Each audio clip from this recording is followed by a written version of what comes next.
আজকে আপনাদের মাঝে একটা ভাইয়ের ভালোবাসার গল্প শেয়ার করব। আশা করি আপনাদের ভালো লাগবে। তো আজকের গল্পটা সাদ্দাত ভাই এবং তুলি আপুর। বন্ধুত্ব নষ্ট হয়ে যাবে বলে তাদের ভালোবাসাকে কবর দিতে হয়েছে।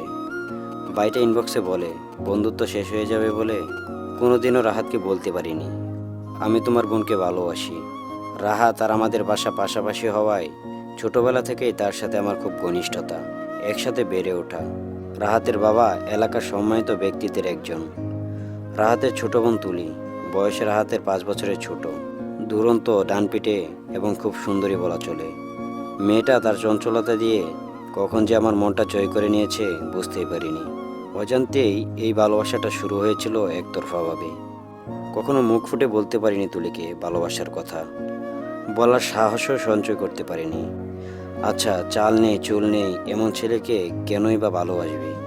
তার বাবার দয়ায় লেখাপড়াটা চালিয়ে নিতে পেরেছিলাম, তাই গরিব ছেলেদের ভালোবাসার কোনো অধিকার নেই। জীবনে বড় হতে হবে এমন একটাই পণ ছিল। ক্লাসে ভালো ছাত্র হওয়ায় তুলির বাবা আমাকে খুব সহযোগিতা করেছিল, আর টাকার অভাবে প্রাইভেটও পড়তে পারতাম না। এজন্যই রাহাত বারবারই তার টিউশন মাস্টারের কাছে লেখাপড়ার সুযোগ করে দিত। রাহাতের এই সুন্দর আচরণ তার কাছে আমাকে বারবারই ঋণী করে দিত।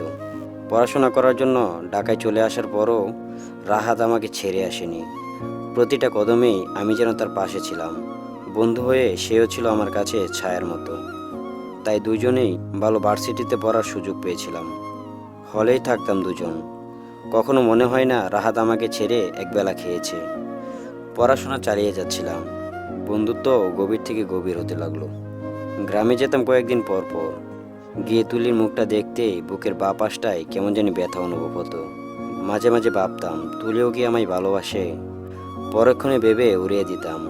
আমি যখন 3য় বর্ষের ছাত্র, তখন একদিন রাহাত দৌড়ে এসে আমাকে জড়িয়ে ধরে কেঁদে ফেলল। খুশিতে তার চোখের কোণে জল দেখে আমার বুকের ভেতরটা কেমন জানি করে উঠল। আমাকে তুলির বিয়ের খবর শোনালো। তার বাবা প্রবাসী একটা ছেলের সাথে তার বিয়ে ঠিক করেছে।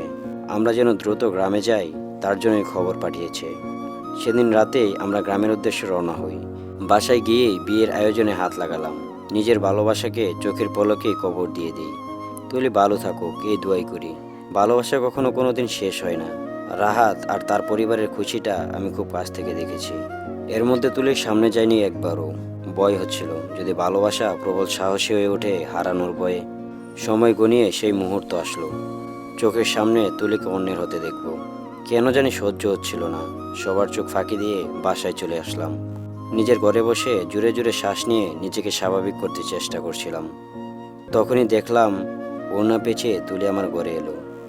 ওকে এভাবে দেখবো কখনো চিন্তাও করিনি। নিজেকে সামলে নিয়ে ওকে বললাম, কিরে তুলি, তুই এখানে, কি হয়েছে? তুলি বলল, সাদ্দাত ভাই, আমি তোমাকে কিছু কথা বলতে চাই। সাদ্দাত ভাই, আমি তোমাকে অনেক ভালোবাসি, ছোটবেলা থেকেই ভালোবাসি। আমি ভাবতাম হয়তো তুমি কখনো বুঝবে, তুমি আমায় প্রপোজ করবে। আমি বললাম, তুলি মাথা ঠান্ডা কর, পাগলামি রাখ, একটু পরেই তোর বিয়ে। তুলি বলল, চলো পালিয়ে যাই, দয়া করে আমায় ফিরিয়ে দিও না, মরে যাব। এই কথাগুলো বলেই তুলি আমার পা ধরে বসে পড়ল। কান্নায় তার চোখের কাজলের কালিতে তার চোখের নিচে কালো হয়ে যাচ্ছিল। আমার এই মুহূর্তে কি করা উচিত ছিল আমি তা জানি না। তবে রাহাত আর চাচার সম্মানের কথা ভেবে এক ঝাটকায় তুলিকে সরিয়ে দিই। অবাক হয়ে তুলি কেঁদেই যাচ্ছিল। আমি তার সাথে এমন আচরণ করি যেন আমি কখনো তাকে ভালোই বাসিনি। তুলি যাওয়ার আগে শুধু এতটুকুই বলেছিল, জানি না কেন অস্বীকার করলে আমার ভালোবাসাকে। মনে রেখো, কখনোই তুমি কাউকে ভালোবাসতে পারবে না, প্রকাশও করতে পারবে না। ভালো থেকো। আমি তার চলে যাওয়া দেখছিলাম। বিয়ের 1 মাস পর তার স্বামীর সাথে লন্ডনে চলে যায়। আমার সাথে তার আর কখনো দেখা হয়নি। তারপর 10টা বছর কেটে যায়। রাহাতের সাথে বন্ধুত্ব আগের মতোই আছে। ভালো একটা চাকরি হয়েছে, আল্লাহর রহমতে কোনো কিছুর অভাব নেই। মা বিয়ের জন্য মেয়ে খুঁজেই যাচ্ছে। কিন্তু আমি প্রতি রাতেই তুলির অভাব অনুভব করি, যাকে আমি ফিরিয়ে দিয়েছিলাম। সত্যিই বলেছিল মেয়েটা, আমি আসলেই আজও কাউকে ভালোবাসতে পারিনি। সম্মানের বয়ে, বন্ধুত্ব হারাবার বয়ে ভালোবাসা বিসর্জন দিয়েছি। কিন্তু বুকের বাঁ পাশে তুলির জন্য ব্যথা অনুভব করি। ভালোবাসা হেরে গেছে বন্ধুত্বের কাছে। কখনো সবটা দিয়ে ভালোবাসার মানুষকে ছেড়ে দিতে হয়। কেন ছেড়ে দিতে হয় জানেন? কিছু মানুষের খুশির জন্য, কিছু মানুষের ভালো থাকার জন্য।